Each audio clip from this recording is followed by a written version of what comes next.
Notre invité dans cette édition de Jeunes Figures s'appelle Mahmoud Noureddine. Il est guide dans le tourisme aventure. Le désert a toujours été sa passion.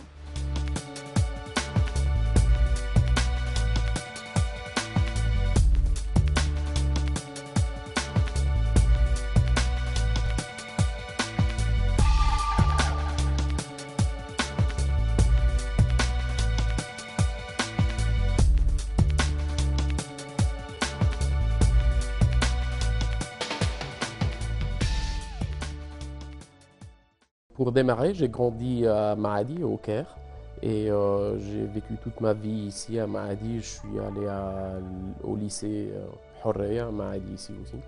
Et franchement, ce qui marque vraiment mon enfance, c'était les voyages, les premiers voyages que j'ai fait avec mes parents. J'étais petit gamin et on voyageait partout en Égypte, spécialement dans les déserts, le Sinaï, tout ça.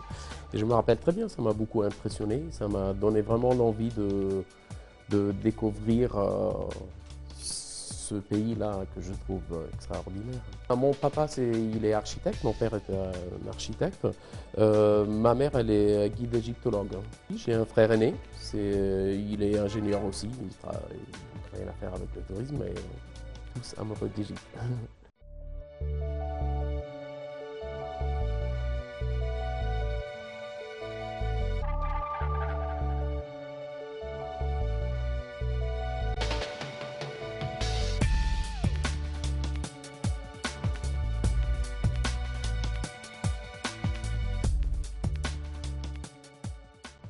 Franchement, ils m'ont vraiment encouragé de toujours voyager dans le désert. Moi, depuis mon enfance, j'ai fait mes premiers voyages avec eux dans les oasis et les déserts.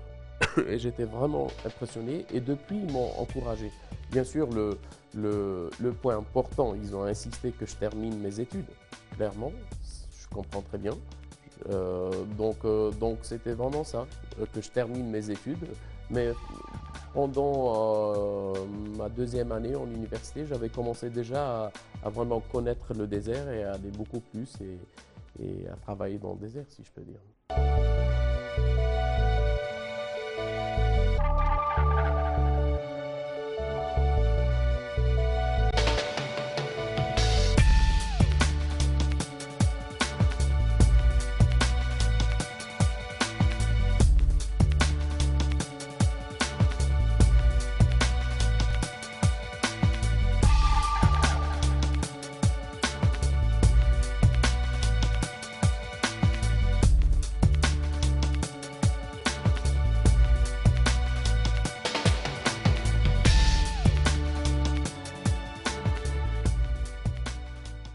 Au départ, franchement, je partais dans le désert pour mon propre plaisir. C'était vraiment ma passion.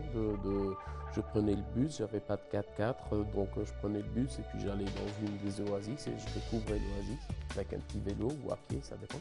Et puis après, petit à petit, j'ai commencé à emmener des gens que je connais, soit des Égyptiens ou des étrangers qui habitent le même quartier où j'habitais, et de les amener de les faire découvrir l'Égypte, les couleurs différentes de l'Égypte, le désert spécialement. Et puis petit à petit, c'est comme ça que ça a démarré. J'ai de la chance quand même, parce que ma passion s'est transformée en travail, donc ouais. J'avais 16 ans, 16-17 ans quand j'ai commencé à partir tout seul en bus. Et puis à partir de 18 ans, j'avais déjà commencé à emmener comme j'avais dit, des étrangers ou des Égyptiens que je connaissais, des contacts personnels dans le désert. C'est comme ça.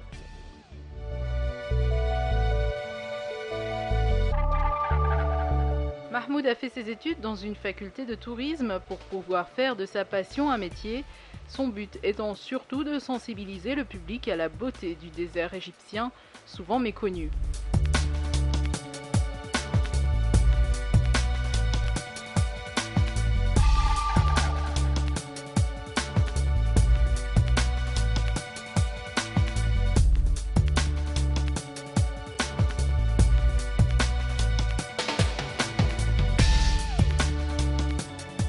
Au départ, quand j'ai terminé mon bac, je savais très bien que je voulais travailler dans le domaine du tourisme. Donc j'ai choisi de me spécialiser en hôtellerie. Et voilà, ça m'a donné une très bonne idée un côté différent du tourisme. Maintenant, nous gérons aussi à partir de notre agence un hôtel, mais c'est différent, c'est toujours autour du désert. C'était à l'université de Siha Fanadet et hôtellerie. Et non, j'ai fait mes études juste le lycée, c'était en français, mais les études d'université, c'était en arabe et puis certaines matières en anglais. Et la cuisine, il n'y avait pas de langue. C'est une matière importante, la cuisine en hôtellerie. Un voyage, c'est... L'Égypte est très connue pour le tourisme, ce que j'appelle moi, ce que nous appelons tourisme classique. Ce sont les pharaons, c'est magnifique, extraordinaire, très intéressant. Mais nous essayons de faire découvrir les visiteurs des couleurs différentes d'Égypte. Le désert, c'est un pays que pas beaucoup de monde connaissent. Quand on dit Égypte, on pense Nil. Mais en effet, l'Égypte, c'est un pays plutôt désertique parce qu'on a 1 million de kilomètres carrés, uniquement 7% ou 8%, c'est la vallée du Nil. Le reste, c'est le grand désert. Théodore Monod l'appelait No Man's Land. Donc c'est un pays, si on aime le désert, l'Égypte, c'est le pays pour voyager dans le désert. Donc, le concept au départ, c'était, je faisais ça pour mon propre plaisir, donc j'essayais de faire découvrir les gens le désert de la même façon que je le faisais moi. Je l'ai appris avec surtout les nomades et les locaux, les oasis. Et voilà.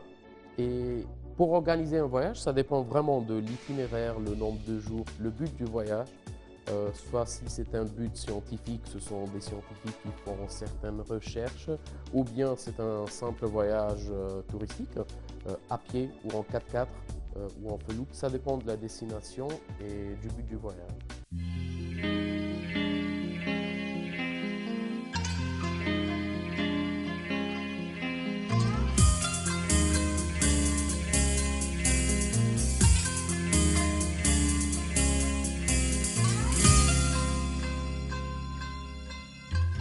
Donc on disait que pour moi, l'Égypte, c'est divisé en 3 pays différents. 3 pays autour des déserts différents. C'est d'abord le désert libyque. Donc là, on dit libyque, c'est Hérodote qui l'appelait libyque. On ne sait pas vraiment pourquoi il l'appelait libyque, mais ce n'est pas désert libyen, c'est libyque. Désert libyque, en effet, c'est à l'ouest du Nil et une partie de la Libye. C'est peut-être 75% du désert libyque, c'est en Égypte.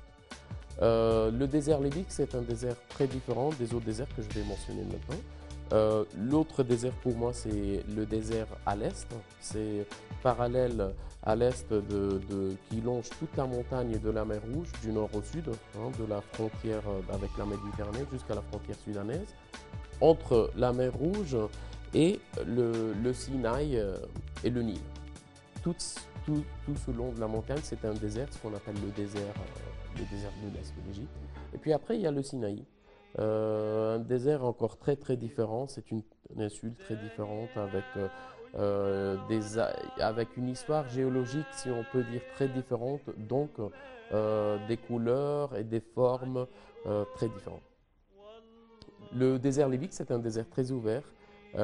C'est un désert où il y a énormément d'érosion éolienne. C'est un désert très très aride. C'est un des plus arides du monde, selon les scientifiques. Et voilà, donc...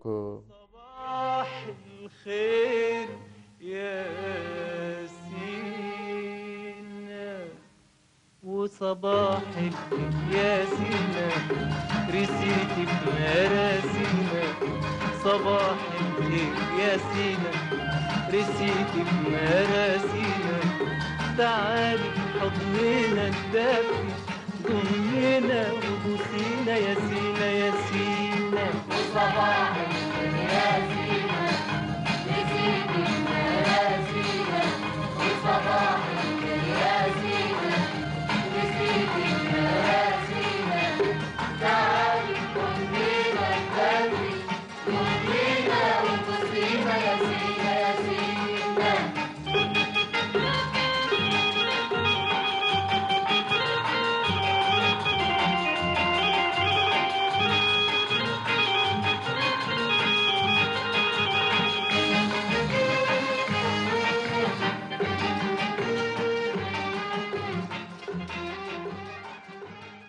Principalement, c'est la navigation dans le désert. C'est comment se repérer, ça veut dire il faut comprendre le principe de la navigation dans le désert. Avant de voyager, d'organiser une expédition, si on peut dire, dans le désert, il faut vraiment bien étudier la carte. On peut même organiser des expéditions, c'est le plus intéressant, dans des régions que nous ne connaissons pas, mais il faut toujours savoir lire la carte, savoir lire la clé de la carte, utiliser les moyens modernes de navigation qui sont fantastiques. Ça nous permet d'aller très loin, ça nous permet de faire des aventures calculées. Parce que souvent on dit qu'avec le GPS et tout ça, il n'y a plus d'aventure. C'est pas vrai.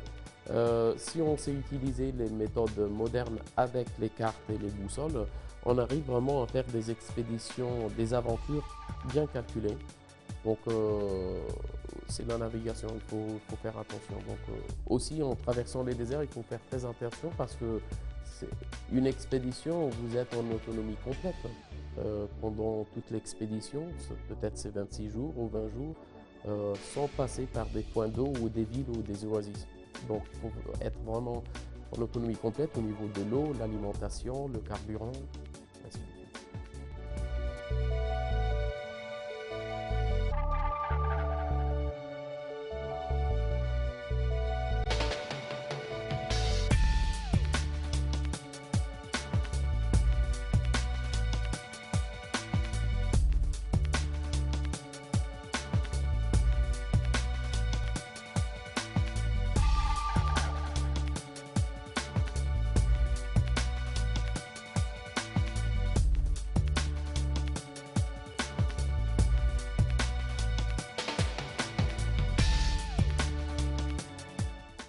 C'est tout un calcul très précis, selon le nombre de participants, selon le type de terrain que nous traversons et selon le climat.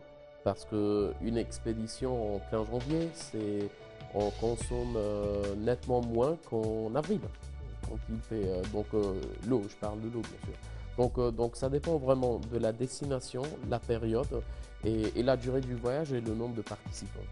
Et puis après, on a des calculs assez précis pour le nombre de litres que nous buvons par jour, combien de litres pour faire la vaisselle, pour faire la cuisine. Si vous pensez à nos ancêtres, ils étaient nés dans les déserts. Hein, donc non, il n'y a pas, il faut juste faire attention. Moi, j'ai amené mon fils quand il était tout jeune, tout petit. On ne peut pas faire avec un enfant de 1 an une expédition de 28 jours. Il faut limiter l'aventure un peu, mais ouais, si on se prépare bien, si on se protège bien du froid, du vent, de la chaleur, donc on n'a pas de souci.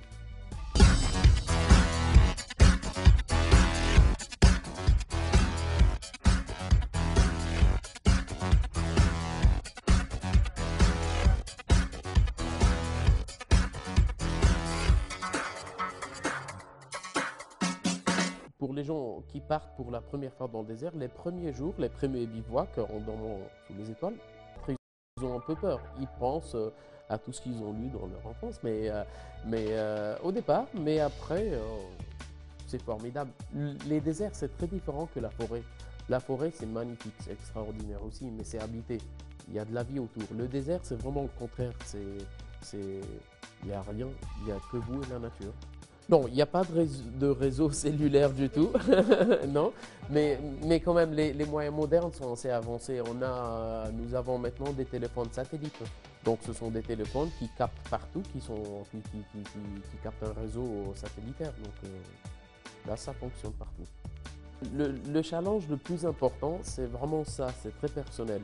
C'est de pouvoir se contrôler et de pouvoir comprendre que vous allez partir pour une dizaine de jours ou une semaine, ça dépend du voyage, complètement tranquille, en autonomie complète dans le désert. C'est ça le challenge, hein, c'est très interne, ouais, c'est ça.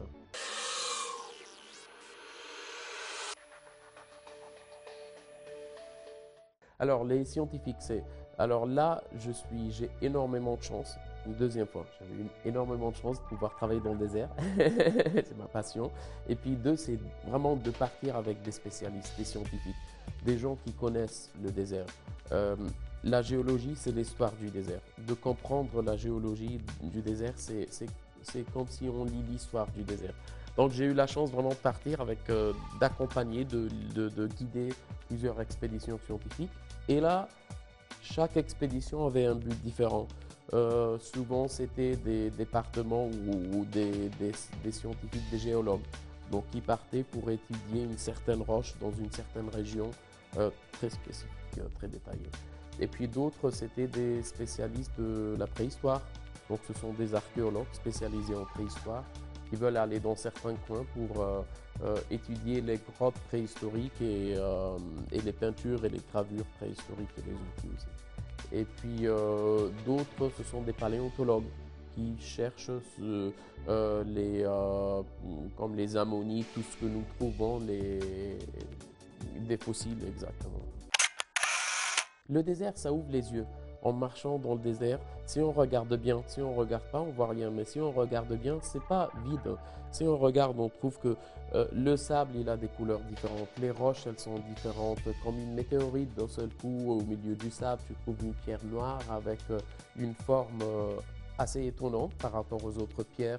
Donc même les petites bestioles, si on regarde bien, on trouve plein des petits scarabées. C'est intéressant, juste comme les étoiles, on regarde chaque jour, on trouve des constellations qui bougent d'un côté à l'autre, on se demande quand même.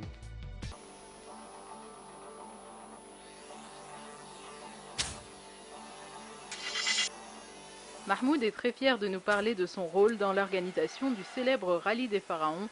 Il trace le parcours qui sera effectué par les concurrents. Avec des dunes à perte de vue, des océans infinis de sable, d'anciennes pistes de caravanes, il nous dépeint ces paysages inoubliables.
Oh là là,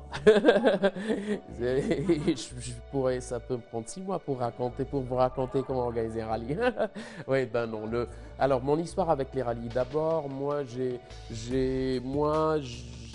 beaucoup travaillé, j'ai beaucoup participé, pas travaillé, avec les ministères d'environnement et de tourisme pour protéger les parcs nationaux en Égypte.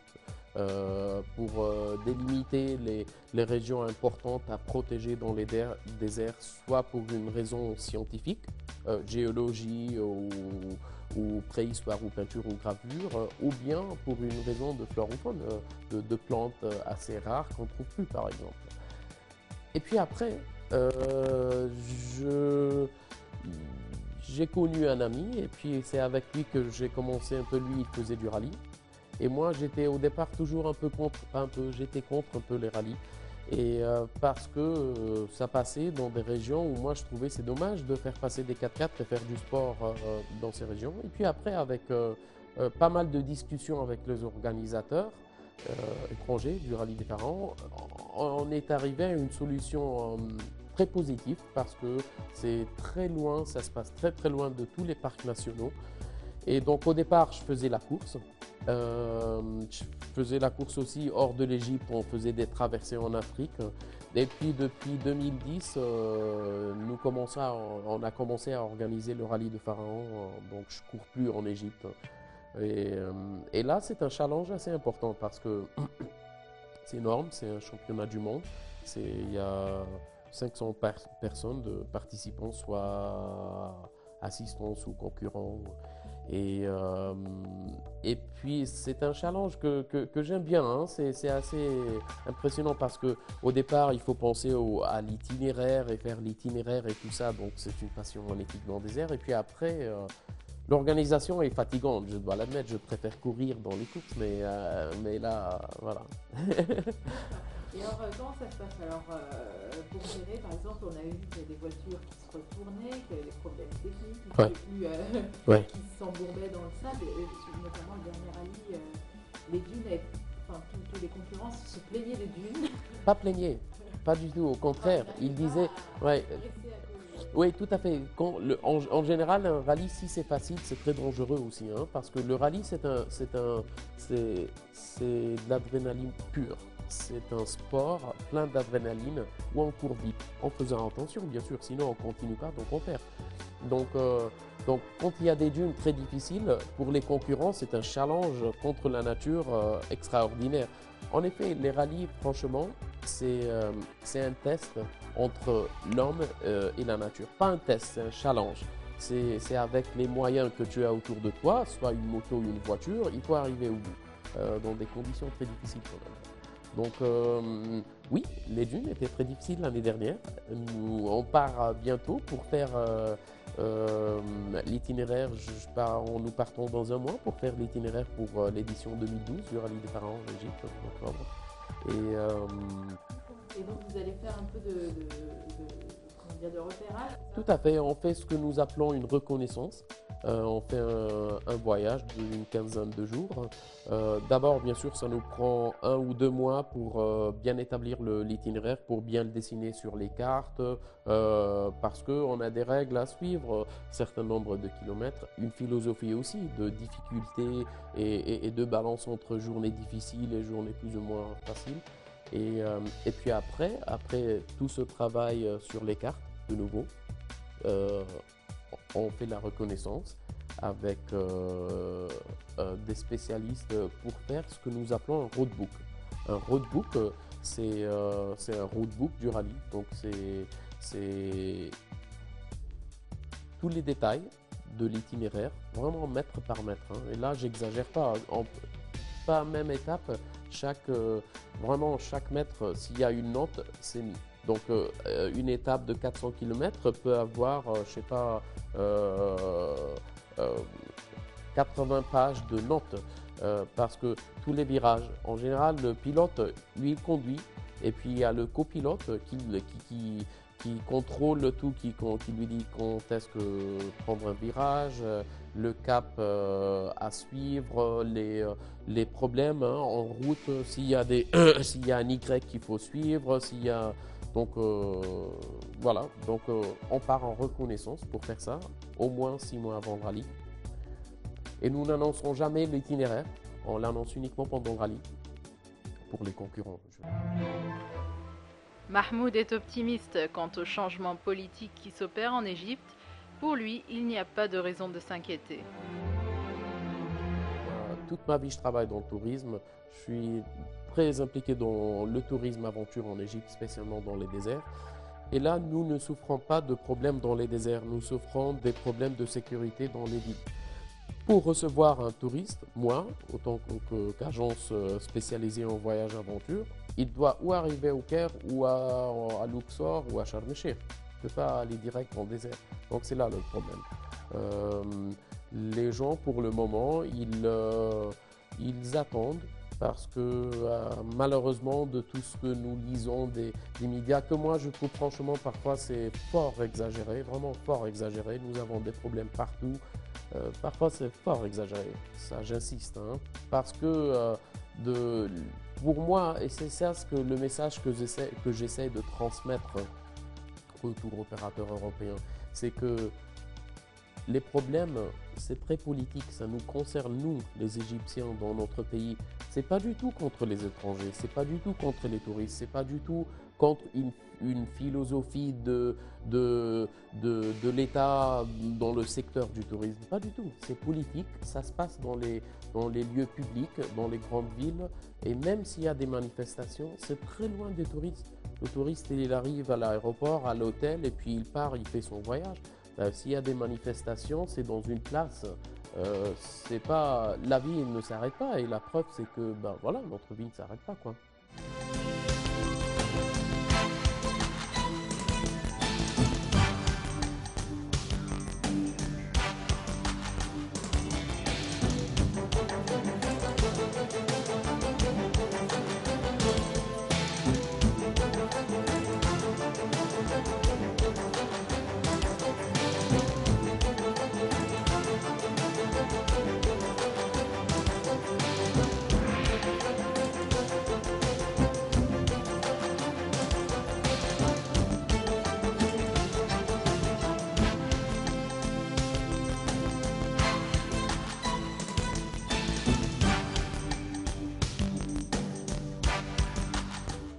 Je suis très optimiste, hein. Franchement, je suis vraiment optimiste. Je pense que le mouvement que nous avons démarré en Égypte depuis 2011, c'est un mouvement très important dans un pays historique qui a une longue histoire.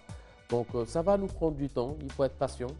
Déjà, le désert nous apprend ça, nous sommes un pays désertique, donc ça va nous prendre du temps, il n'y a pas de doute. Mais je sens vraiment que c'est un mouvement vers un changement, et ça c'est un changement positif. Et là je peux le confirmer. Moi je suis pas trop inquiet, juste il faut s'attendre. J'attends pas que à partir d'ici à 6 mois c'est bon, ça sera comme avant, on touchera de nouveau 12 millions de touristes. Non, ça va prendre du temps, pas uniquement pour le tourisme, hein, pour tout. Ça va nous prendre un peu de temps, et puis après ça ira, je suis sûr et certain, pas positif.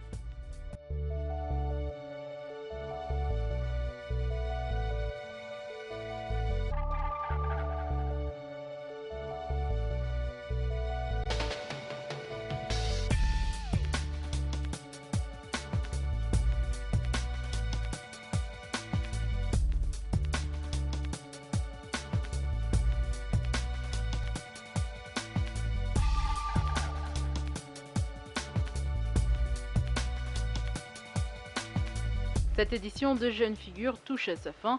Merci de nous avoir suivis. Rendez-vous dans un prochain numéro en compagnie d'un nouvel invité.